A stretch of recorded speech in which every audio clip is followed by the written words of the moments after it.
Llanuras en las zonas altas y profundos valles excavados por el río. El Parque Natural de los Arribes del Duero es un espacio protegido que se extiende entre las provincias de Zamora y Salamanca. Los Arribes o Las Arribes es el nombre que reciben estos cañones, que en algunos puntos llegan a los 400 metros de desnivel. Un espectáculo geológico impresionante que dejó prendado al mismo Miguel de Unamuno.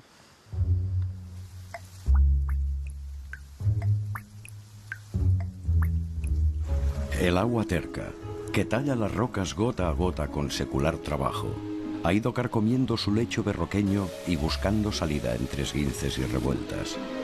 A distancia, nadie adivina el profundo tajo por donde el Duero corre.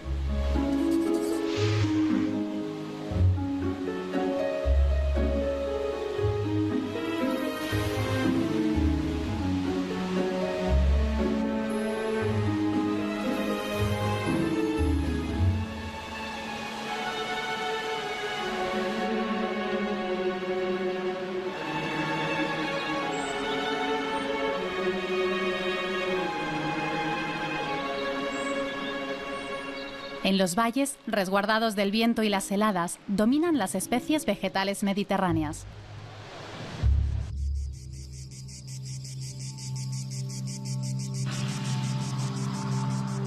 En las llanuras, los pastos y los cultivos de cereales se extienden hasta el horizonte.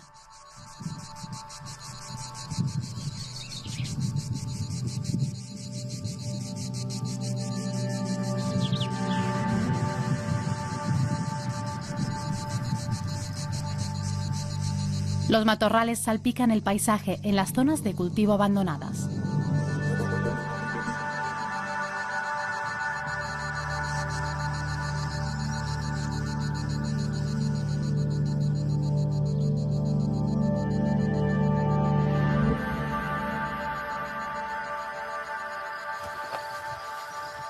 Una de las especies características de la zona es el enebro, que por estos lares llaman jumbre o jumbrio. Es un arbusto que suele medir entre 1 y 2 metros, pero puede alcanzar hasta los 10.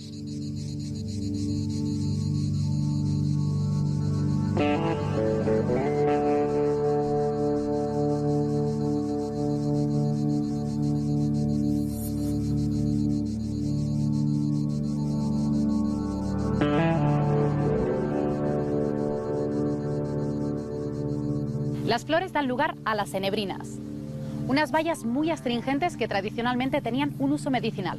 En los tiempos actuales son más conocidas porque sirven para elaborar algunos tipos de ginebra.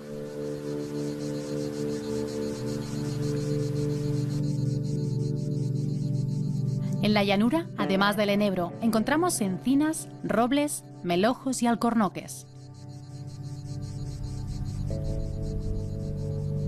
La diversidad de paisajes convierte el Parque de Arribes del Duero en un paraje ideal para las aves, con más de 200 especies catalogadas.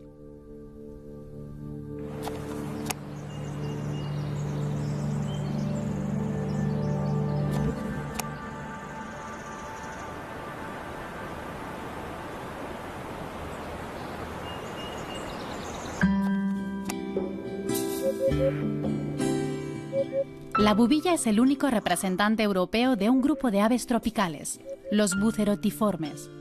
Es inconfundible por su pico oscuro y largo, pero sobre todo por su cresta, que abre como un abanico.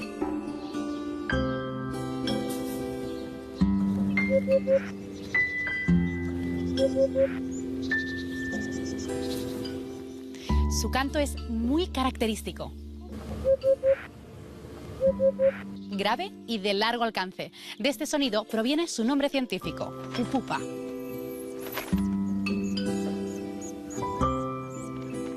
Suele anidar en oquedades de los árboles, aunque también puede hacerlo en grietas o en las paredes de edificios en ruinas. Tiene fama de ave sucia porque sus nidos huelen muy mal.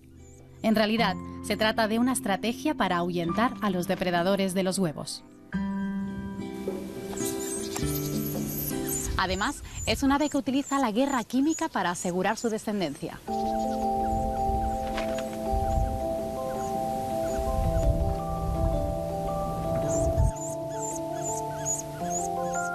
Un estudio de la Universidad de Granada demostró que la bubilla hembra recubre sus huevos con una sustancia rica en bacterias. La produce en una glándula cerca de la cola.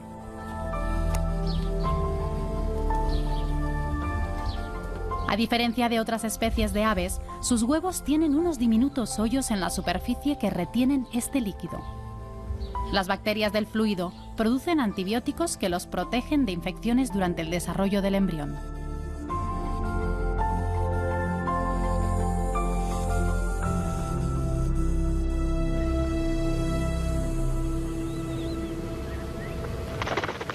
Algunas especies de aves de los arribes, como el martín pescador, viven cerca del agua, porque encuentran su alimento justo bajo la superficie.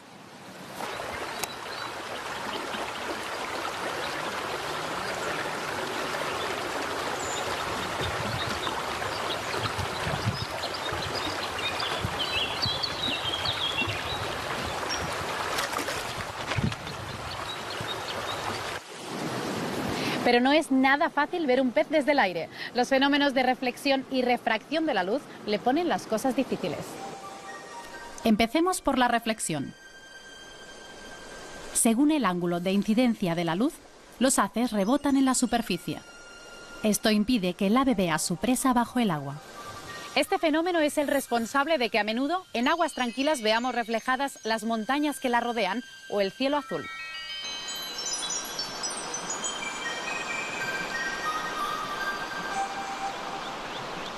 El otro problema que debe resolver el martín pescador es la refracción. Para mostrar este fenómeno, añadimos un poco de leche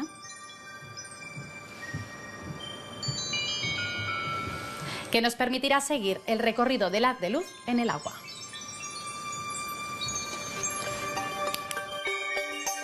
Vemos cómo se desvía al pasar del aire al agua. Esto se debe a que modifica su velocidad al cambiar de medio. Este fenómeno también explica por qué vemos este lápiz partido cuando evidentemente no lo está.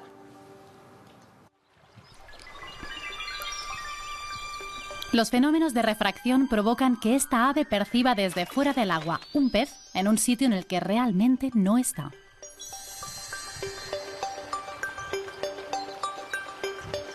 Pero el martín pescador está preparado para superar los obstáculos que la luz interpone en su camino. La anatomía de su ojo está orientada para tal fin.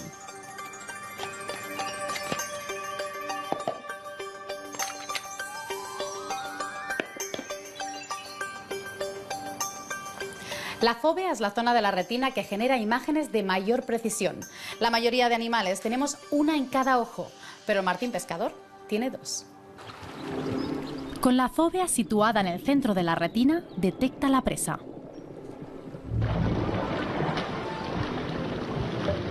Ya sumergido en el agua, gira la cabeza y con la fóvea lateral capta la posición exacta del pez.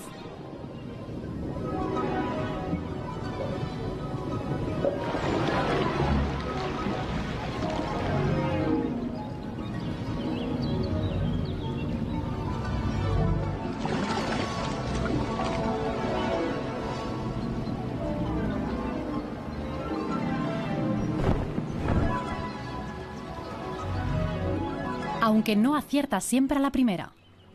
Incluso a veces, cuando ya ha superado lo más difícil, pierde su botín.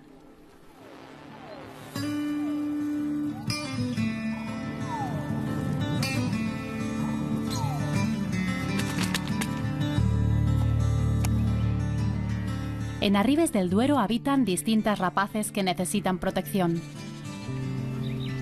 El águila perdicera es una de ellas. En el Catálogo Nacional de Fauna Amenazada está clasificada como vulnerable.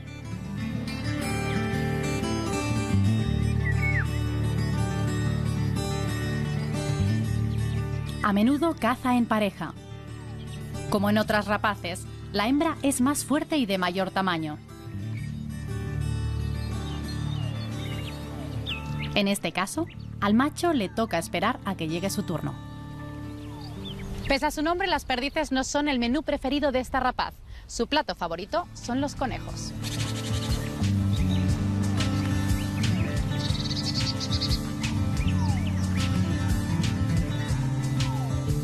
Los captura con sus enormes garras, las más grandes en proporción al cuerpo de todas las rapaces ibéricas. Y cuando los conejos escasean, se alimenta de palomas o distintas especies de córvidos que caza al vuelo. La cigüeña negra también se asoma a menudo entre los roquedos, aunque es algo más tímida que su pariente blanca. Los Arribes del Duero se declararon área crítica para la conservación de esta especie.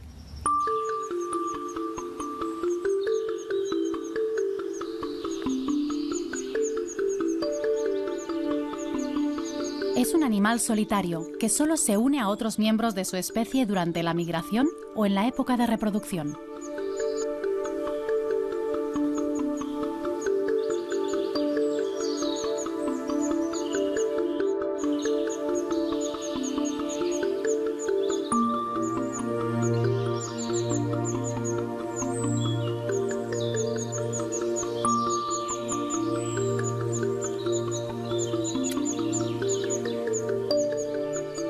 Macho y hembra construyen los nidos e incuban los huevos en un buen ejemplo de trabajo cooperativo.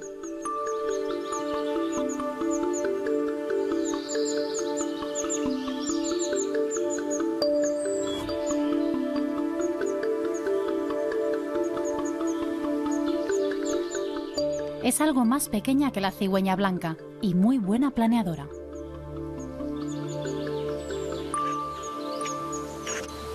Las especies animales no entienden de fronteras y cruzan de país a país en busca de las mejores condiciones para su supervivencia. Pero para los humanos la frontera política que marca el río fue antaño infranqueable y el origen de una leyenda de esta zona. Felipe era un joven pastor del pueblo de Aldeadávila. Un día, mientras paseaba su rebaño, se enamoró perdidamente de una chica portuguesa del Brusó, el pueblo de la otra orilla del río. Por aquel entonces, las aguas del Duero eran como un animal salvaje e imposible de domar. Con las pocas herramientas que tenía, Felipe intentó construir un puente para cruzar el Duero y reunirse con su amada. Y no lo logró. Más tarde intentó derribar una gran roca que le permitiera unir las dos orillas, pero nunca lo consiguió. Desde entonces, al lugar se le conoce como el Picón de Felipe.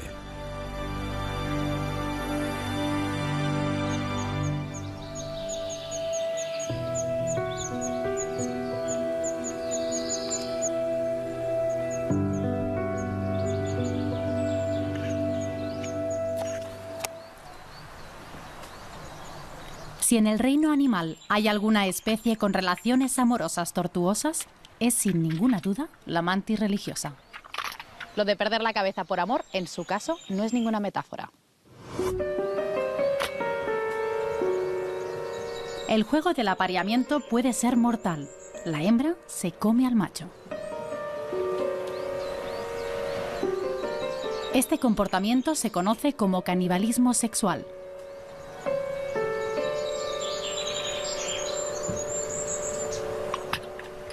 A veces empieza por la cabeza incluso antes de comenzar la cópula.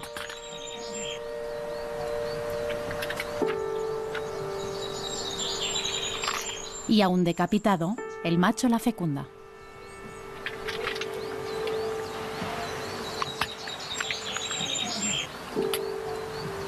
La ciencia ha intentado encontrar una explicación para este comportamiento. El conjunto de huevos de una hembra fecundada puede llegar a representar la mitad de su peso. Es decir, la energía que debe invertir en ellos es enorme. Desde este punto de vista, el macho contribuiría al éxito reproductor porque proporcionaría alimento a la hembra.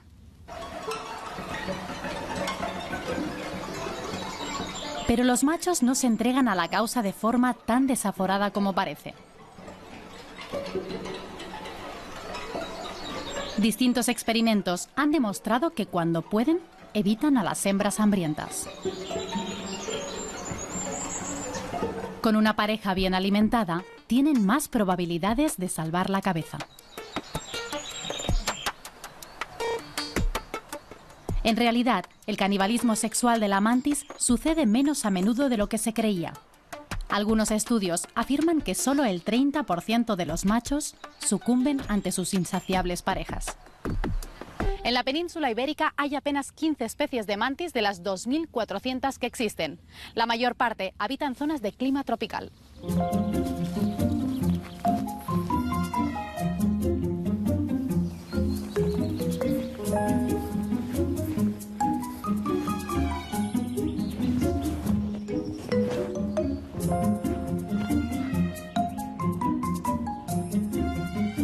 Sin embargo, sí que tenemos más de 1000 especies de otro insecto, en realidad del único que el ser humano ha domesticado.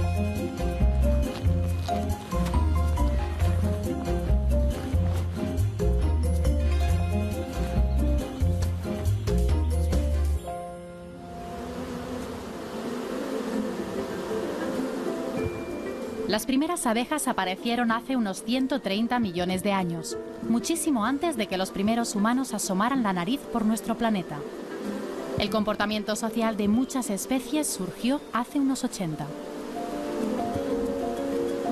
En una colmena natural o artificial, la distribución del trabajo se cumple a rajatabla.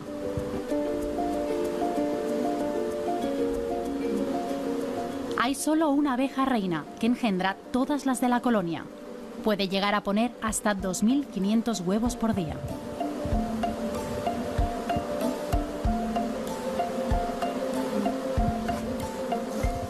La única tarea de los zánganos es fecundar a la reina.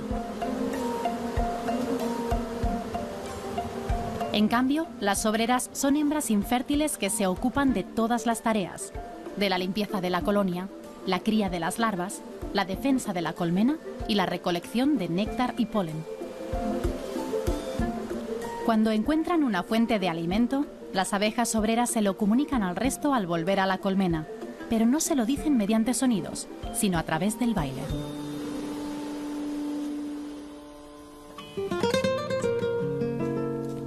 Sol Picó es una bailarina y coreógrafa increíble. Premio Nacional de Danza en 2016, un número casi incontable de premios Max y una compañía a sus espaldas con más de 20 años sobre el escenario.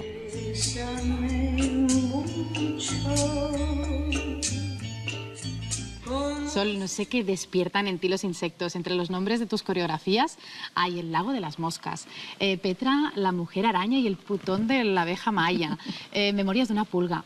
¿Qué es lo que tienen los insectos para ti? Bueno, es una fuente de inspiración, porque si los observas un poco, sus movimientos articulados, desarticulados, la manera que tienen de establecer sus rituales y tal, me crean, me inspiran y me contaminan para trabajar. Me encanta porque vengo del clásico, estudié clásico desde los 6 años, de pequeñita. El trabajo, por ejemplo, con las puntas, que también tiene un trabajo muy así como de insecto, es algo que me ha gustado y ha sido de una manera absolutamente esporádica y espontánea utilizarlo dentro del contemporáneo, incluso dentro del flamenco, bailar la bulería con puntas, ¿no? ¿Y hay algún otro elemento de la naturaleza que también te inspire para tus coreografías? Hay unas gallinas que son preciosas. Son muy curiosas porque están todas allí y cuando están como escondidas, y cuando te acercas y las llamas van llegando una por una y van creando como unos movimientos, bueno, aquello que caminan y siempre tienen que mover su cuello, y luego cómo se establecen la relación contigo y entre ellas, y si les das algo. Que el otro día precisamente me pidió una improvisación y tal, y me acuerdo que me empecé como un poco a inspirar con las gallinas. Mira, las gallinitas. Bueno, tienen su coreografía especial seguramente también, ¿eh? Sol, me gustaría que nos explicases cómo se podría reinterpretar el baile de una abeja desde un arte como la danza. Pero primero, Primero veamos cómo lo hacen ellas.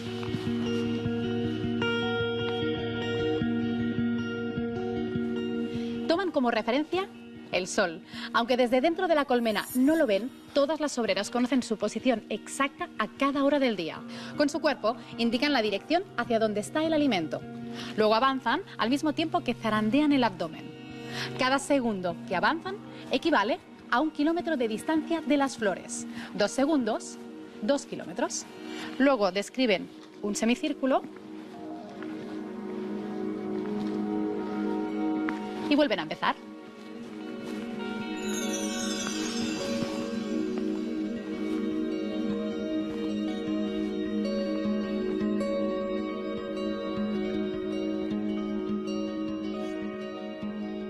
Bueno, Sol, ¿qué te inspira a ti su baile, el baile de las abejas? Bueno, es un animal que me despierta mucha simpatía, las abejas. Bueno, aparte que soy una devoradora de miel. Así que la verdad es que es impresionante esos movimientos, esa capacidad que tienen. Es todo como tiene un punto muy ritualítico, sí. muy de ritual, muy de estar ofreciendo algo, ofreciéndose, comunicándose. El otro día estaba casualmente sentada debajo de un tilo y estaba alucinada del ruido tan salvaje, estaba repleto de abejas, pero brutal, todas trabajando. Y también hacía así, que no se den cuenta que estoy aquí, por favor, por si acaso, porque daba un poco de cosa. Pero veía cómo se movían de un sitio al otro, es increíble realmente. Para ti, en tu caso, ¿qué es lo que pretendes, ¿no? ¿Qué es lo que quieres transmitir, expresar con la danza? A mí me interesa comunicarme con el público para reflexionar muchas veces, sobre todo, lo que más me gusta, sobre todo últimamente. Tengo muchas preguntas y algunas de ellas me inquietan y necesito de alguna manera como compartirlo con el público. El etólogo y premio Nobel de Medicina Carl von Frisch fue el primero en descodificar el baile de las abejas, al que dedicó gran parte de sus investigaciones.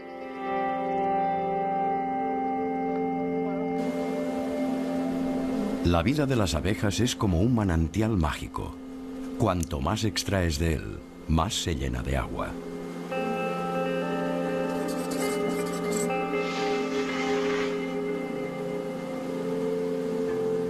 Los insectos, a pesar de formar sociedades complejas, no se caracterizan por tener una capacidad de aprendizaje elevada. En contra de esta visión, un estudio de la Queen Mary University de Londres demostró que los abejorros podían aprender comportamientos complejos. Primero les mostraron cómo introducir una pelota en un agujero.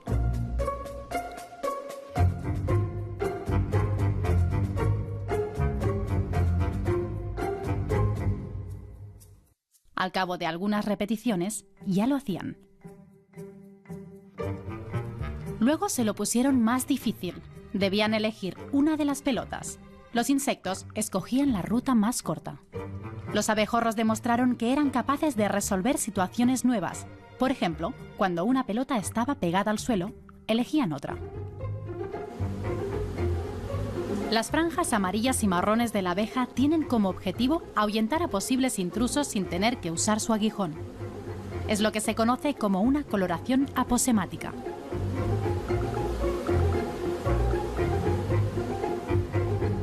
Los adultos de salamandra común, con sus manchas entre amarillas y anaranjadas, utilizan esta estrategia para aparentar ser animales venenosos, aunque en realidad no lo son.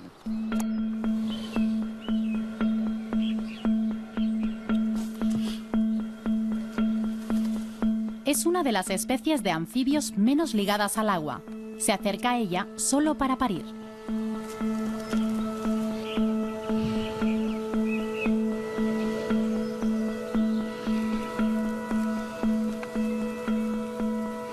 Una de las características distintivas es su increíble capacidad para regenerar tejidos.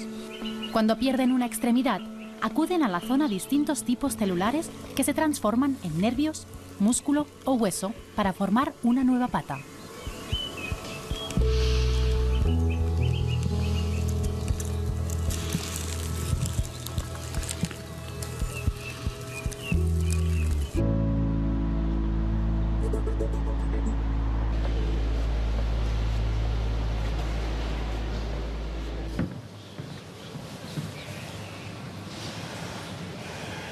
El ajolote es una especie mexicana de anfibio muy particular. El adulto retiene algunas características de la larva, como las branquias externas o la cola, que recuerda a la de un renacuajo.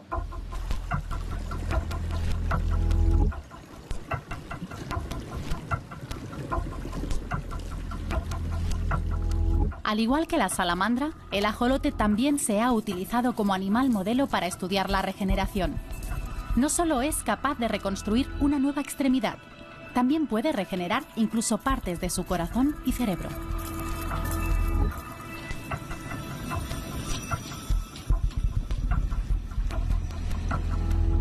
Si los humanos encontrásemos la forma de aplicar este conocimiento, podríamos curar un gran número de enfermedades.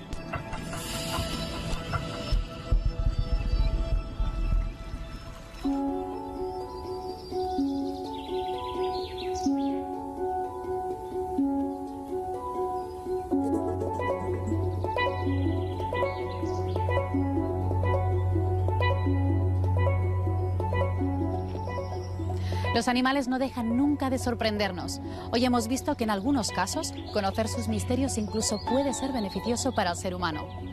Pero más allá de esta visión utilitarista, el conocimiento nos compromete moralmente con su protección. Como dijo el historiador Fernando Jiménez de Gregorio, solo se quiere aquello que se conoce, y al conocerlo se valora y se defiende.